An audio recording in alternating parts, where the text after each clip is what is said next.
The Tomb of Rachel. Ayan. Punta tayo doon.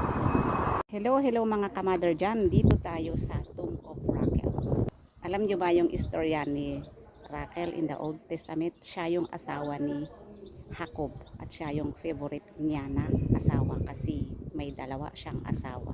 Yung anak niya ay si Benjamin at saka si Joseph. Ayan. At naging 12 tribes dito sa Israel. Ayan. Papakita ko sa inyo. Yan yung tomb niya. Yan oh.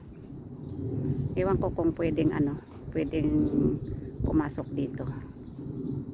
Ayan, try ko mag-antay kung pwedeng papasok dito. Sandali. Dito sa loob pwede kang mag-pray dito.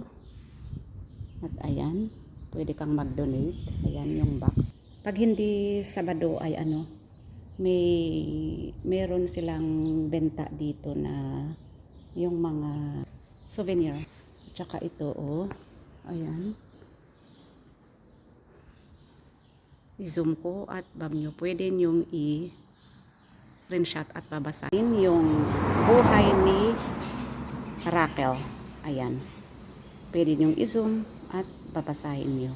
Ito yung tomb niya. Ayan. Dito nila linibing ni Rachel. Ayan.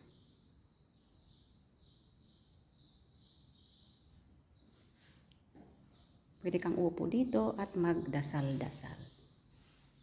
Ayan. Ito lang ang ipapakita ko sa inyo. Maraming salamat po at sana nagustuhan nyo yung pinakita ko. Ito ay isang historical dito sa Israel noong panahon ni Abraham. Ayan.